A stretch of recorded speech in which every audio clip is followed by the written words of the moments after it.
अकबर बीरबल की कहानियां एवं मजेदार किस्से बहुत ही प्रचलित रहे हैं, खासतौर पर इनकी शैली के कारण, क्योंकि इनकी शैली में हंसी ठिठोली के साथ साथ ज्ञान भी मिलता है जो कि किसी भी कहानी का मुख्य उद्देश्य माना जाता है। अकबर बीरबल बुद्धिमत्ता की कहानियां कई सालों से हमारे देश का हिस्सा हैं। इसलिए इनके किस्सों पर कई टीवी सीरियल भी बनाए गए हैं, जो काफी लोकप्रिय थे। बीरबल की चतुराई इन कहानियों का मुख्य श्रृंगार होती थी, जो आज भी रोचक लगती हैं। कहानियां हमेशा ही जीवन में शिक्षा देती है, अतः हमेशा ज्ञानवर्धक कहानियां पढ़ते रहना चाहिए। ऐसी ही एक कहानी नीचे दी जा रही है, जो छोटे बड़े सभी को जीवन का एक महत्वपूर्ण उपदेश रही है। अकबर बीरबल की कहानियों के समूह से एक नई कहानी, गलत आदत। गलत आदत। एक बार अकबर गहन सोच में थे, ऐसा लग रहा था परेशान है। तब एक दरबारी ने उनसे उनकी परेशानी का कारण पूछा। तब अकबर ने बताया उनके बेटे सलीम को अंगूठा चूसने की एक गंभीर गलत आदत पड़ गई है। जैसे जैसे वे बड़े होते जा रहे हैं, इस आदत की वजह से हम सभी परेशान हैं, लेकिन शहजादे जिद्दी हैं और किसी की नहीं सुनते। तब उस दरबारी ने अकबर को एक संत के विषय में बताया। उसने कहा कि एक संत है, कहते हैं कि उनसे जो एक बार बात कर लेता है वो उनकी हर बात सुनता है और अपनी सारी बुराई त्याग देता है। उसकी बातें सुन अकबर को अपनी परेशानी का हल उस संत में दिखाई दिया और अकबर ने उस संत को दरबार में लाने का आदेश दे दिया। कुछ समय बाद संत को दरबार में बुलाया गया, उनका आदर सत्कार किया गया।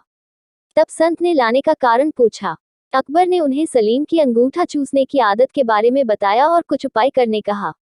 अकबर और सभी दरबारी टकटकी लगाए संत को देखने लगे कि वो क्या उपाय करता है, लेकिन संत कुछ देर सोचने के बाद बोला उसे 1 हफ्ते का समय चाहिए, और ऐसा कहकर वो बिना सलीम से मिले चला गया। उस समय दरबार में महान बीरबल भी मौजूद थे। 1 हफ्ते बाद संत आया और उसने सबसे पहले सलीम को बुलाया और उससे बहुत देर बातें की और उन्हें खेल खेल में यह सिखाया कि अंगूठा चूसना सेहत के लिए हानिकारक है, इसलिए उन्हें ऐसा नहीं करना चाहिए। और सलीम को बात समझ आ गई और उन्होंने सबके बीच कभी अंगूठा ना चूसने की कसम खाई। संत ने जो बातें सलीम को समझाई वो सभी आम बातें थी। वो चाहता तो यह बात उसी दिन दरबार में कह सकता है, लेकिन उसने हफ्ते का समय लिया।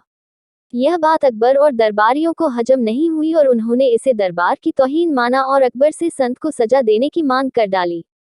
अकबर भी दरबारियों की बात से सहमत थे और उन्होंने भी सजा देना तय किया, लेकिन जैसे कि वे हर फैसले के पहले बीरबल का मशवरा लेते थे, उन्होंने इस बार भी बीरबल की तरफ देखा और पूछा कि आज तुम इतने खामोश क्यों हो? क्या तुम्हें नहीं लगता इस संत को सजा मिलनी चाहिए? तब बीरबल अपने अंदाज में खड़ा होता है, दरबार के बीच जाकर कहता है कि जहांपनाह मैं बिल्कुल उल्टा सोच रहा हूं, इसलिए खामोश हूं। सभा में हल्ला मचने लगता है, सभी को आश्चर्य है कि उल्टा मतलब क्या। तब बीरबल कहता है, मेरे हिसाब से ये संत महान है, हमें इनसे सीख लेनी चाहिए और गुरु मानकर इनका आशीर्वाद लेना चाहिए और इनके साथ हुई गुस्ताखी की माफी भी मांगनी चाहिए। यह सुनकर सभी को गुस्सा आ जाता है और दरबार में कोहराम मच जाता है। तब अकबर गुस्से में बीरबल से कहता है, गुस्ताख बीरबल, तुम हम सभी की तौहीन कर रहे हो कि हम इस संत से माफी मांगे। तब बीरबल कहता है, जहांपनाह गुस्ताख की नाफरमानी को माफ करे, लेकिन मेरे मुताबिक यही न्याय संगत है। अकबर कहता है, बीरबल अपनी बात को साबित करो। तब बीरबल बताता है, जिस दिन संत पहली बार दरबार आए थे और आप उनसे शहजादे की बात कर रहे थे, तब इनके हाथों में चूने की एक डिबिया थी, जिससे निरंतर चूना निकाल कर वे खा रहे थे। लेकिन आज उनके हाथ में कोई डिबिया नहीं है, क्योंकि जब आप उनसे शहजादे की गलत आदत की बता कर रहे थे, तभी उन्हें अपनी गलत आदत का एहसास हुआ और उन्होंने 1 हफ्ते का समय खुद को सुधारने के लिए मांगा और अपने आप को सुधार कर उन्होंने आज सलीम को ज्ञान दिया। ऐसे लोग बहुत कम होते हैं जो पहले खुद की कमी को देखे और उसे सुधारे, इसलिए मेरे हिसाब से ये एक महान संत हैं। सभी को बात समझ आती है और सभी संत से माफी मांग उनसे आशीर्वाद लेते हैं। इस कहानी से क्या शिक्षा मिलती है? दोस्तों, कहानी से हमें 2 शिक्षा मिलती हैं। पहली, किसी को ज्ञान देने अथवा सीख देने से पहले अपने अंतर्करण में अवश्य झांके कि क्या आप खुद उस ज्ञान के दायरे में जीवन जीते हैं। क्या आप में वे सभी गुण हैं जिसका ज्ञान आप दूसरों को दे रहे हैं? अगर नहीं है तो पहले खुद को सुधारे, फिर दूसरों को ज्ञान दे। और अगर आप खुद सुधर नहीं सकते तो दूसरों को ज्ञान देने का आपका कोई हक नहीं बनता। दूसरी शिक्षा यह मिलती है कि दरबार में बिना विचार किए सभी संत को दोषी कहने लगते हैं। हमेशा जो दिखाई देता है सत्य नहीं होता, हर करने के पीछे कोई न कोई कारण होता है, इसलिए एकदम से नकारात्मक भाव नहीं लाना चाहिए।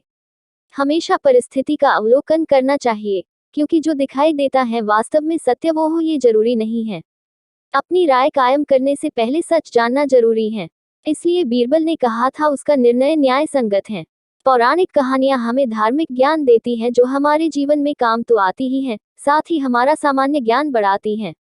सलीम अनारकली की प्रेम कथा एवं जोधा अकबर की प्रेम कथा दोनों ही लोकप्रिय विषय रहे हैं, जो कि कई फिल्मों एवं टीवी धारावाहिक के रूप में दर्शकों तक पहुंचाए गए हैं।